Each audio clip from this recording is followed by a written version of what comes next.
quiet town of Riverstone, Virginia, a 90-year-old woman was about to teach a ruthless motorcycle gang a lesson they'd never forget. On the surface, Margaret Peggy Thompson seemed like just another sweet old lady until the day the Shadow Vipers made the mistake of targeting her at a local gas station. What the notorious gang didn't realize was that beneath her gentle exterior was one of Vietnam's most decorated helicopter pilots, a woman who had flown over 200 high-risk rescue missions deep behind enemy lines. When their intimidation went too far, Peggy made a single phone call that flipped the entire situation on its head. The Shadow Vipers, led by the infamous Havoc, thought they had an easy target.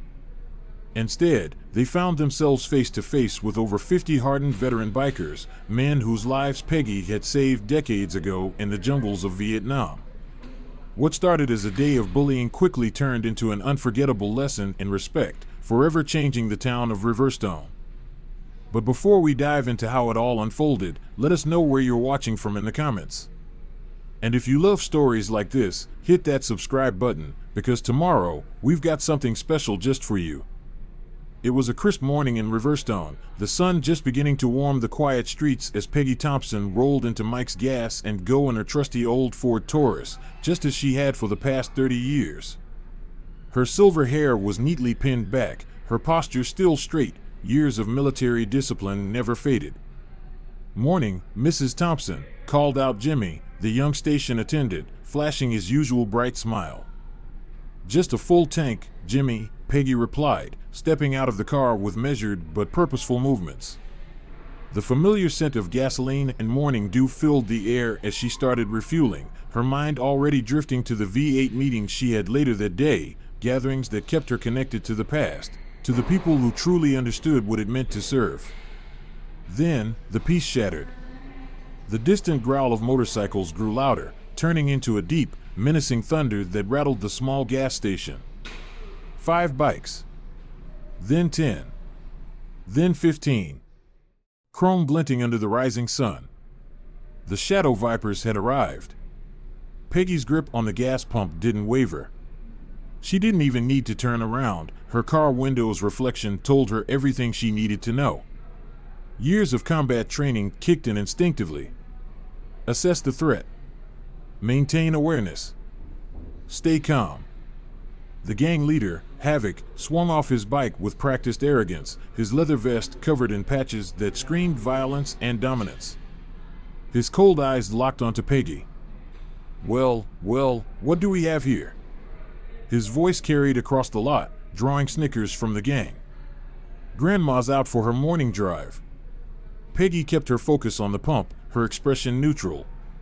She'd faced worse. Much worse.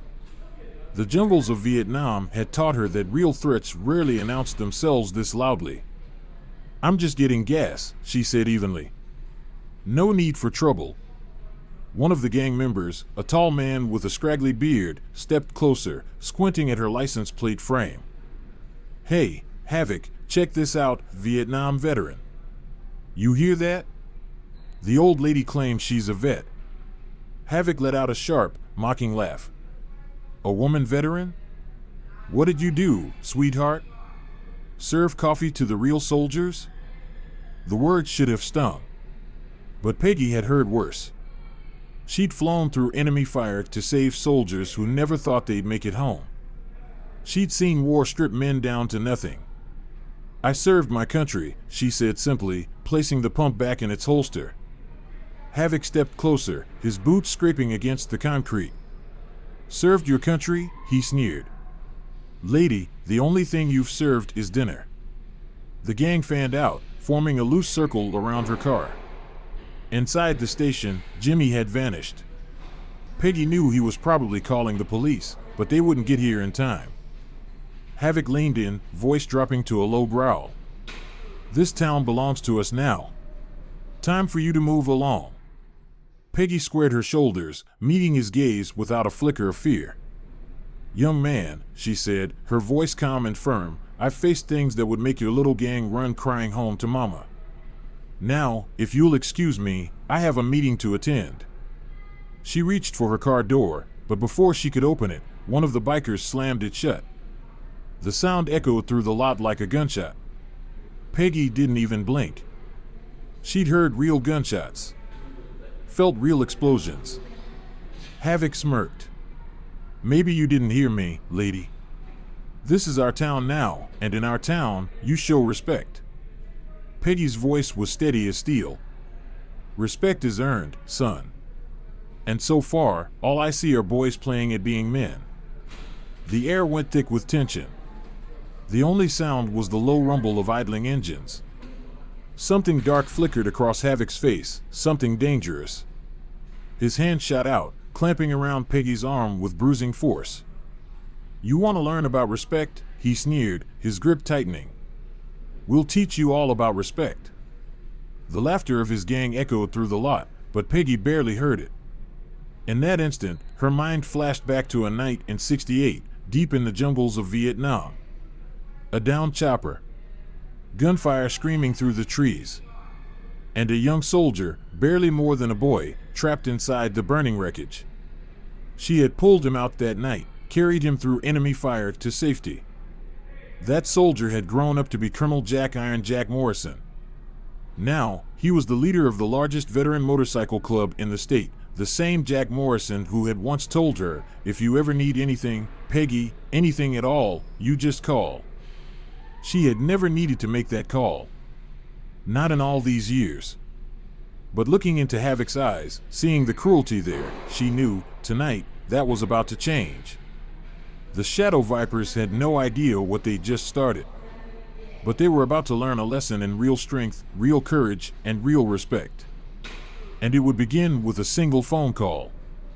Havoc's grip tightened as his gang edged closer, their shadows stretching long across the cracked pavement. The morning sun turned the gas station into a scene straight out of a bad dream. Peggy, a small but unshaken figure, surrounded by leather-clad wolves. Take your hand off me, she said, her voice sharp and unwavering, the same tone she had used to command helicopter crews through enemy fire. For a moment, Havoc hesitated. Something in her voice, a quiet authority, a certainty, made his fingers loosen just slightly. Then he scoffed. Or what, Grandma? You gonna tell on us? Peggy calmly pulled her arm free. I don't make threats, she said, brushing off her sleeve.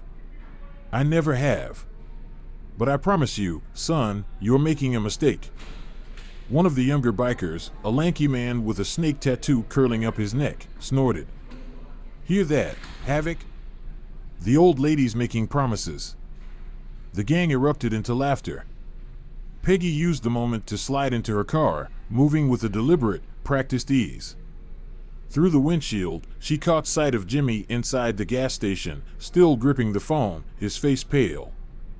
She knew what he was doing, calling the police. But she also knew it wouldn't matter.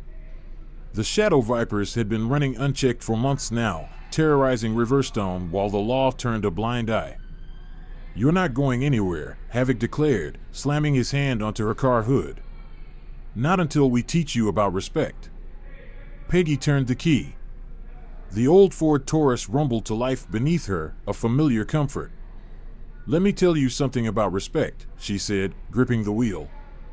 I earned mine pulling men twice your size out of burning helicopters while bullets flew past my head. She met his glare head on. What have you done? Besides scare innocent people? The words hit their mark. Havoc's face darkened, and with a flick of his wrist, his gang moved into position.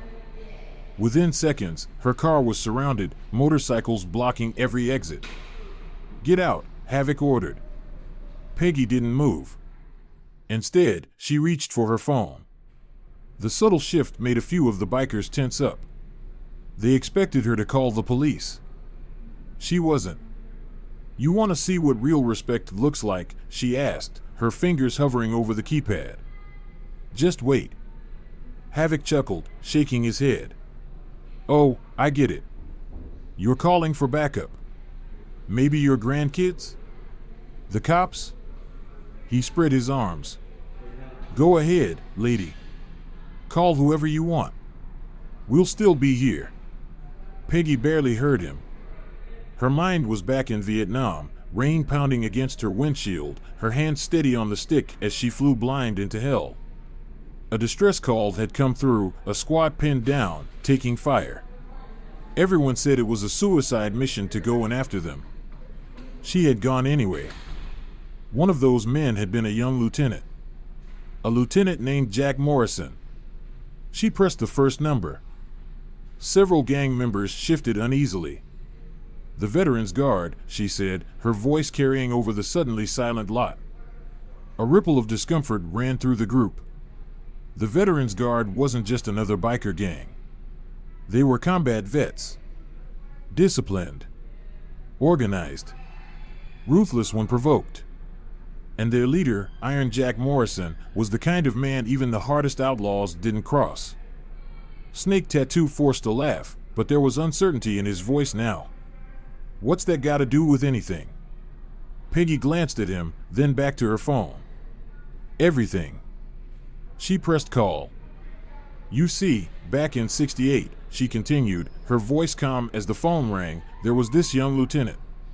His chopper went down deep in enemy territory. Everyone said it was a suicide mission to go after him. She glanced at Havoc. But I did anyway. The line connected. A familiar, gravel-rough voice came through. Morrison. Peggy's grip tightened on the phone. Jack, it's Peggy Thompson. A pause. Then, a shift in tone. Peggy? His voice softened with recognition. Of course, I remember. I wouldn't be alive if it weren't for you. Peggy's eyes locked onto Havoc's.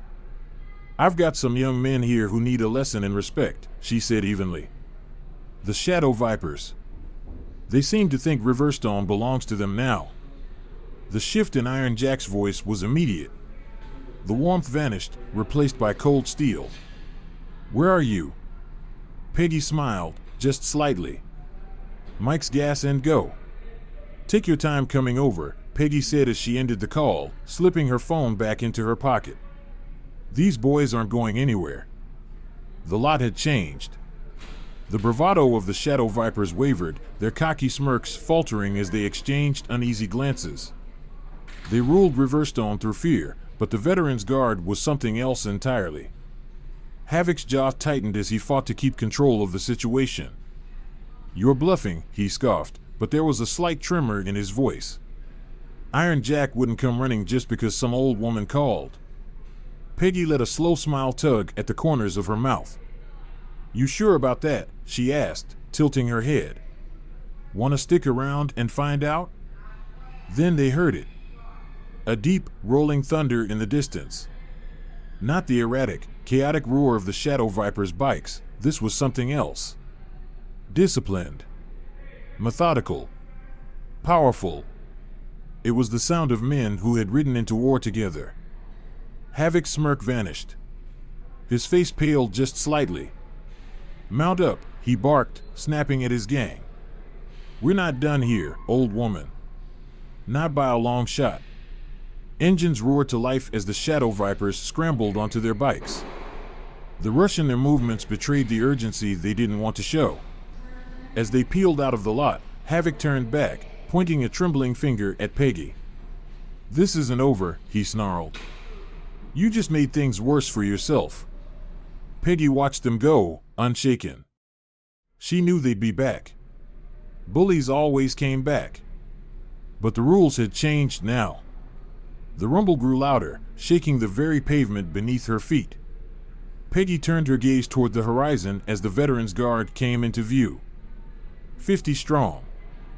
Their chrome gleamed like armor under the morning sun, their formation tight, unwavering. These weren't reckless outlaws, they moved with precision, each rider a warrior who had faced the fire and lived to tell the tale. At the head of the pack rode Colonel Jack Iron Jack Morrison. Silver hair framed a face lined with time and experience, but his posture remained unyielding. He commanded respect without speaking a word. As they rolled into the gas station, forming a perimeter around Peggy's Taurus, Jimmy, the gas station attendant, stood frozen behind the glass, wide-eyed. This wasn't what Riverstone was used to seeing. These men weren't here to make trouble. They were here to end it. Iron Jack swung off his bike, removing his helmet, his sharp eyes locking onto Peggy. A grin cracked through his otherwise stern expression. Been a long time, Captain Thompson. Peggy straightened instinctively. Old habits died hard. Too long, Jack, she said, returning the smile. Though I wish the reunion was under better circumstances. Jack's gaze flickered toward the road where the shadow vipers had fled. His expression darkened. Tell me everything. As Peggy recounted the morning's events, the men around them grew quiet. Their faces hardened. These weren't just bikers. They were men who had bled for their country, who had lost brothers, who understood the weight of loyalty and the price of respect. The shadow vipers, one of the veterans muttered, spitting onto the pavement. They've been causing trouble up and down the coast. About time someone put them in their place. Jack raised a hand, silencing the murmurs. Peggy taught me something important back in '68, he said, his voice carrying over the gathering. You remember what you told me that night, Captain? When everyone else said the mission was impossible? Peggy chuckled softly. I told you that courage isn't about being fearless, she said. It's about doing what's right, even when you're terrified. Jack nodded. And you showed us exactly what that meant. You flew into a hot zone when no one else would. You saved me and my men. We wouldn't be standing here if it weren't for you. A younger veteran stepped forward, his eyes wide with recognition. Wait, this is the Angel of Kisan, he whispered. The pilot who pulled out the entire 5th platoon? Jack smirked. The one and only, he confirmed. Though she never liked that nickname. Peggy waved a dismissive hand. There were plenty braver than me. I just did what needed doing. Jack let out a laugh. She says that like it was nothing. Boys, this woman flew into the teeth of enemy fire more times than I can count. Saved my life, saved hundreds more. And now some street punks think they can intimidate her? Silence fell over the group. A silence filled with purpose. These men knew debt. They knew loyalty. And they knew war. The Vipers will be back, Peggy said, her voice calm but certain. They're not the type to let this go. Jack's jaw tightened. Let them come. But there was steel in his tone. Not reckless anger, certainty. First, he said, crossing his arms, we need to know exactly what we're dealing with. Tell me about their leader. This. Havoc. As Peggy described him, Jack's expression darkened. He recognized the type. A man who mistook fear for respect. A man who had never faced real resistance. A man who had no idea what was coming. Jimmy hesitated before finally speaking up, his voice shaky but determined. They've had Riverstone under their thumb for months, he said. The cops either can't stop them or won't. Iron Jack nodded, the wheels turning in his mind. He had seen men like Havoc before, bullies who mistook fear for power. That kind of control only lasted until someone stronger stood up. And today, that someone was them. Peggy, Jack said, turning to her, you've got a VA meeting to attend, don't you? She opened her mouth to protest, but he cut her off with a knowing smile. You'll attend, he said, just like any other day. Then his voice hardened as he turned to his men. But you won't be going alone. Jack's presence shifted, the weight of command settling into his tone. Alpha Team, you're on escort duty, he barked. Beta and Charlie, start patrols. I want eyes on every corner of Riverstone. The Shadow Vipers want to play games? Let's show them how veterans handle business. The veterans moved with practiced efficiency, breaking into their assigned teams. These weren't just bikers. They were men who had once followed orders in war zones, who had learned discipline under fire. And now, that same discipline was about to be turned against the Vipers. Jack turned back to Peggy, his expression softening just slightly. We'll handle this, Captain. Peggy looked at them, men who had seen things the Shadow Vipers could never comprehend. Men who had walked through fire and made it back. Just try not to destroy the town in the process, Jack, she said with a smirk. Jack grinned, but his eyes remained serious. No promises, he said. Then his face hardened. But these boys need to learn that respect isn't taken. It's earned. And they're about to get one hell of a lesson. As the veterans mounted their bikes, preparing to escort Peggy to her meeting, she found herself remembering another time, another place, when these same men had been young soldiers fighting for their lives. Now, they were here, ready to fight again. Not for their country this time, but for something just as important: the right to live without fear. The morning had started with intimidation. Now, as the Veterans Guard engines roared to life, it was about to become something else entirely. The war for Riverstone's soul had begun. And at 90 years old, Peggy Thompson once again found herself at the center of the storm. Iron Jack's voice carried over the rumble of the bikes. Just like old times, Captain? Peggy smiled as she slid into her car, the veterans forming up around her in a wall of steel and loyalty. Just like old times, Lieutenant, she said. Just like old times. Across town, the Shadow Vipers clubhouse. Inside a dimly lit, oil-stained warehouse, Havoc paced, his boots echoing against the cold concrete. His gang watched him with barely concealed unease. The morning's encounter had rattled them, though none would admit it. Havoc kicked an empty beer can across the floor. The Veterans Guard, he muttered under his breath, his fists clenching. That old woman knows Iron Jack Morrison. He exhaled sharply.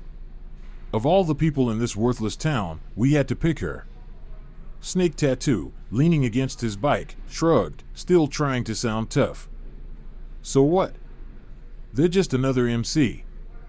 We've dealt with rival clubs before. Diesel, one of the older members, a man with scars that told stories no one dared ask about, shook his head. No. These guys are different. Snake scoffed. We've seen plenty of action. Not like them, Diesel said firmly. His voice carried experience, and the room quieted. I've heard stories about Iron Jack. He runs the Veterans Guard like a military unit. They're not just some weekend warriors, they've seen real war. And that woman? If she's really the pilot they call the Angel of Kisan. I don't care if she's the Queen of England. Havoc exploded, slamming his fist into a metal locker. The impact echoed through the warehouse. This is our town now, he snarled. We can't let some old woman and her band of grandpas push us around. If we back down now, we lose everything. But even as he spoke, a seed of doubt had been planted. And it was already growing. The VA Center. Peggy's convoy rolled into the VA Center like a presidential motorcade. The Veterans Guard bikes formed a protective perimeter, their presence impossible to ignore. As Peggy stepped out of her car, several veterans, already gathered for the meeting, paused, their eyes widening at the sight. Sarah Chen, a Gulf War veteran who ran the support group, stepped forward with a raised eyebrow. Quite an entrance, she said with a grin. Peggy smiled. I hear I've had quite a morning. Word travels fast, Sarah replied. Hard to miss 50 Veterans Guard bikes rolling through town. She steadied Peggy's face. Want to tell us what happened? Inside the VA Center. The room was packed. Veterans from every era, Vietnam, Desert Storm, Iraq, Afghanistan, listened intently as Peggy told them what had happened that morning. The reactions ranged from anger to quiet determination. By the time she finished, even the veterans stationed outside had come in to listen. Peggy let the silence settle before she spoke again. I remembered something this morning, she said, her voice steady. Something from my last mission in Vietnam. The room was still. We were pulling out a group of Marines under heavy fire. The chopper was taking hits. Hydraulics were failing. But we couldn't leave those boys behind. She scanned the room, every single person hanging on to her words. One of the young Marines asked me later why I came back for them when everyone else said it was too risky. She exhaled slowly, the memory as clear as if it had happened yesterday. I told him something I've never forgotten. She met their gazes. Sometimes, the biggest act of courage isn't running into danger. It's standing up for others when everyone else looks away. At the back of the room, Iron Jack nodded. That's what we're doing now, Peggy, he said, his voice firm. We're standing up. And across town, in a dimly lit warehouse, Havoc paced, feeling a dread he hadn't felt in a long, long time. Because deep down, he knew. Riverstone was no longer his. And soon, everyone else would know it too. The battle for Riverstone. As the distant roar of motorcycles filled the air, the veterans inside the VA centers saw the dust rising. The Shadow Vipers were back, and this time, they had reinforcements. They called in friends, Iron Jack muttered, counting 30 more riders. Peggy stood, her voice calm but firm. Jack, no violence here. This is a place for healing. Jack nodded. Agreed. Delta Team, escort our veterans out the back. Everyone else, mount up, we're taking this fight elsewhere. Outside, the Shadow Vipers lined up across the street, their bikes forming a wall of chrome. Havoc sat at the center, his face twisted with anger. Come on out, old woman, he bellowed. You and your veteran friends can't hide forever.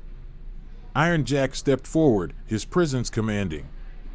The veterans' guard followed, their formation precise and unshaken.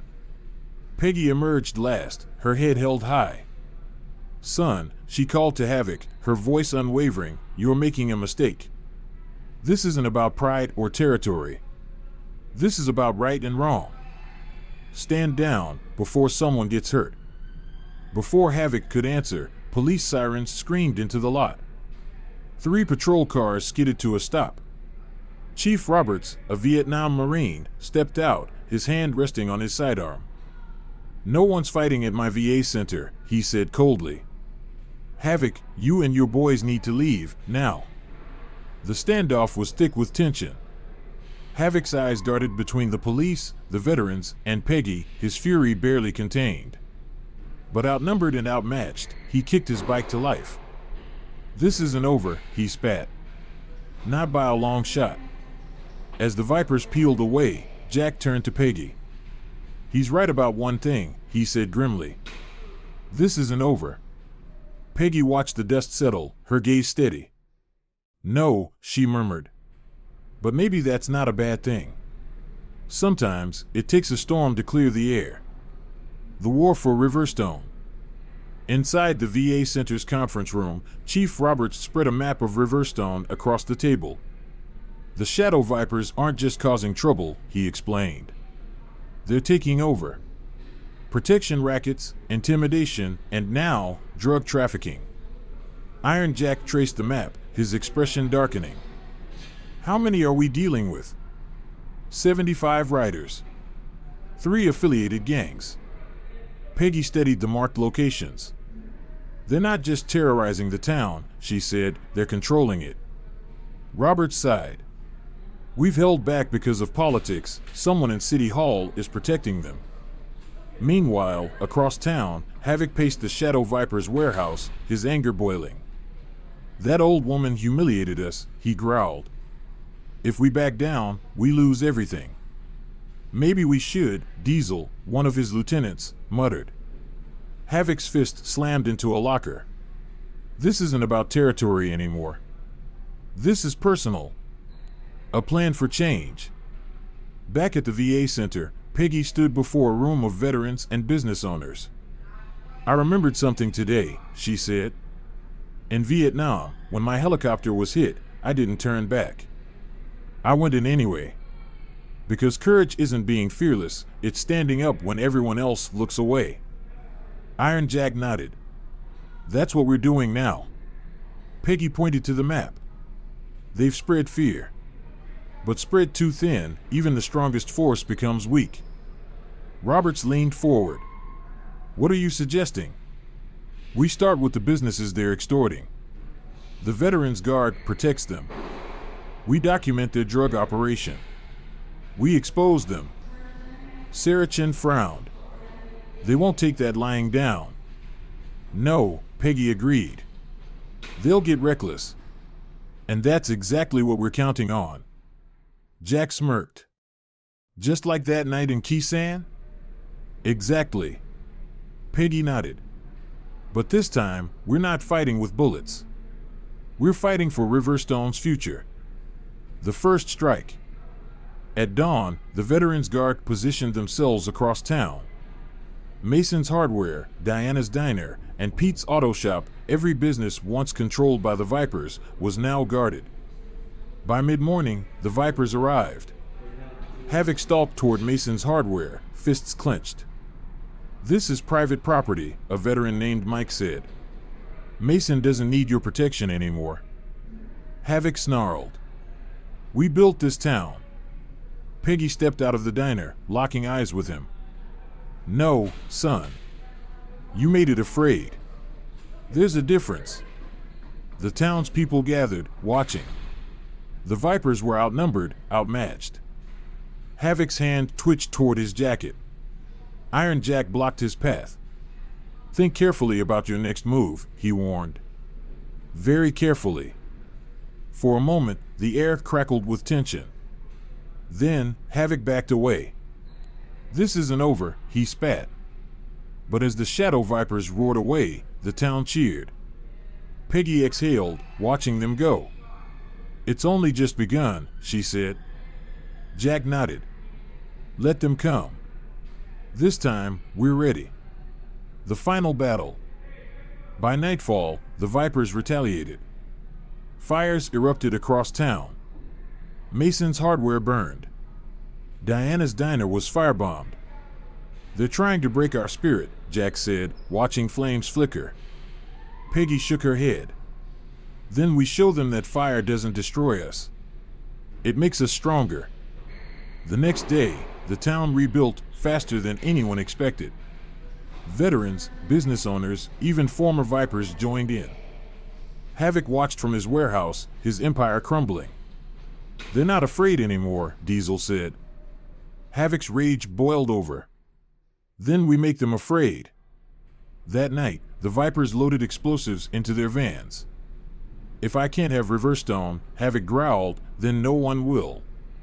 At Veterans Guard HQ, Sarah's voice crackled over the radio. "Havoc's gone rogue. He's got enough explosives to level half the town." Peggy grabbed her keys. "I'm ending this." The final showdown. A high-speed chase through Riverstone ended at a construction site, a dead end. Havoc jumped from his bike, holding a detonator. "Back off," he screamed. "One click, and this place goes up." Peggy stepped forward. "Is this what you wanted?" she asked. "To prove you're the most dangerous man in Riverstone?" "You did this," he spat. "You turned everyone against me." "No," Peggy said. "You did that yourself." Havoc's hand shook. Then, a gunshot rang out.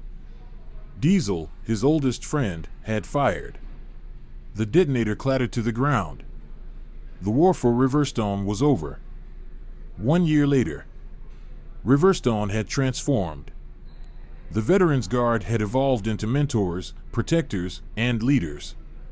Former Vipers worked alongside veterans. Businesses thrived. Peggy sat in Diana's Diner, watching the town flourish. "You know," Iron Jack said, "this all started with one phone call." Peggy smiled. "No, Jack. It started because people finally believed they could change. The war had ended, and Riverstone was stronger than ever."